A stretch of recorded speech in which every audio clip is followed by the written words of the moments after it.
مہر کی ادائیگی کی ایک آسان شکل کیا ہے؟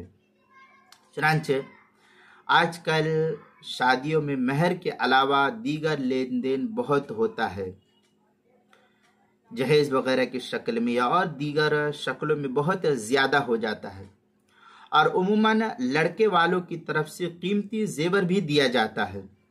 تو اگر یہی زیور بطور مہر کے دے کر بیوی کو پوری طرح مالک بنا دیا جائے تو بآسانی شوہر اس مہر کے بوجھ سے سبکدوش ہو سکتا ہے۔ لیکن واضح ہو کہ مہر کے طور پر زیور یا کوئی اور چیز بیوی کو دے دینے کے بعد اسے کسی بھی حال میں بلا رضامندی بیوی سے واپس لینے کا مرد کو حق حاصل نہیں ہوگا۔ اس لیے اس کا خاص خیال رکھنا چاہیے، جب اگر بیوی کو دینا ہی ہے تو مہر کی شکل میں اس زیور کو دے دیا جائے۔ جہاں دنیا بھر کے زیور دیے جاتے ہیں تو انہی زیوروں میں سے ایک زیور مہر کے نام پر دے دیا جائے تو بھی یہ مہر کی ادائیگی ہو جائے گی۔ چنانچہ اس مسئلے کو نقل کیا ہے کتاب المسائل کی 4 جلد صفحہ 290 پر، وہاں دیکھ سکتے ہیں۔